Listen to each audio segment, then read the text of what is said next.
My name is Jacque Fresco. I'm an industrial designer and a social engineer. I'm very much interested in society and developing a system that might be sustainable for all people. First of all, the word corruption is a monetary invention. That aberrant behavior that's disruptive to the well-being of people, while you're dealing with human behavior. And human behavior appears to be environmentally determined, meaning if you were raised by the Seminole Indians as a baby, never saw anything else, you'd hold that value system. And this goes for nations, it goes for individuals, for families. They try to indoctrinate their children to their particular faith and their country and make them feel like they're part of that. And they build a society which they call established. They establish a workable point of view and tend to perpetuate that, whereas all societies are really emergent, not established. And so they fight new ideas that would interfere with the establishment. Governments try to perpetuate that which keeps them in power. People are not elected to political office to change things. They're put there to keep things the way they are. So you see, the basis of corruption is in our society. Let me make it clear.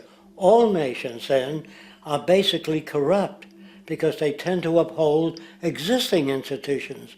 I don't mean to uphold or downgrade all nations, but communism, socialism, fascism, the free enterprise system, and all other subcultures are the same. They are all basically corrupt. What's in it for me is why people think.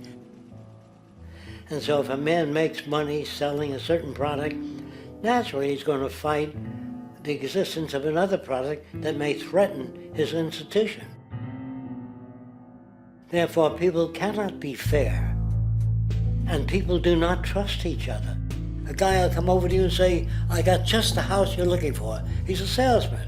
When a doctor says, I think your kidney has to come out, I don't know if he's trying to pay off a yacht or that my kidney has to come out. It's hard in a monetary system to trust people. If you came into my store and I said, this lamp that I've got is pretty good, but the lamp next door is much better, I wouldn't be in business very long. It wouldn't work. If I were ethical, it wouldn't work. So when you say industry cares for people, that's not true. They can't afford to be ethical. So your system is not designed to serve the well-being of people. If you still don't understand that, there would be no outsourcing of jobs if they cared about people. Industry does not care. They only hire people because it hasn't been automated yet. So don't talk about decency and ethics. We cannot afford it and remain in business. So you see, you have built-in corruption. We're all chiseling off each other, and you can't expect decency and that sort of thing. And feeling that, they don't know who to elect. They think in terms of a democracy, which is not possible in a monetary-based economy. If you have more money to advertise your position, the position you desire in government, that isn't a democracy.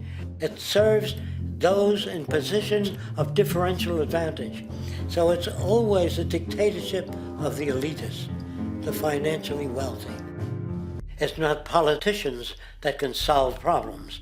They have no technical capabilities. They don't know how to solve problems. Even if they were sincere, they don't know how to solve problems.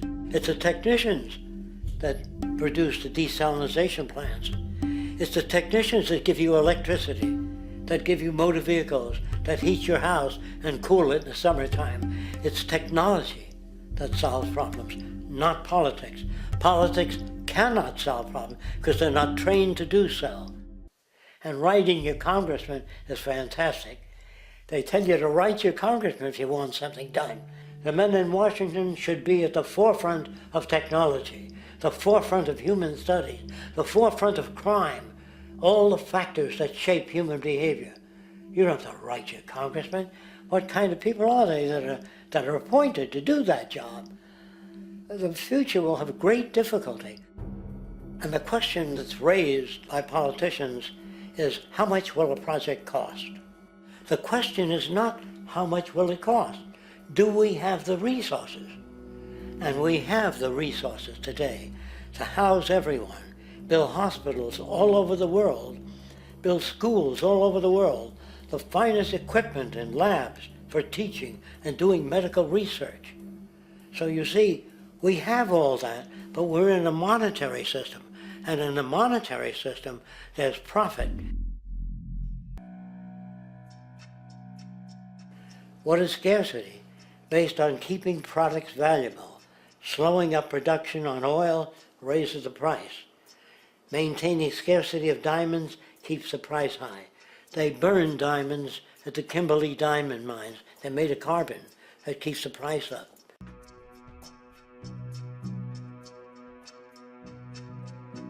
People use the word instinct because they can't account for the behavior. They sit back and they evaluate with their lack of knowledge, and they say things like, humans are built a certain way, greed is a natural thing, as though they've worked for years on it, and it's no more natural than wearing clothing.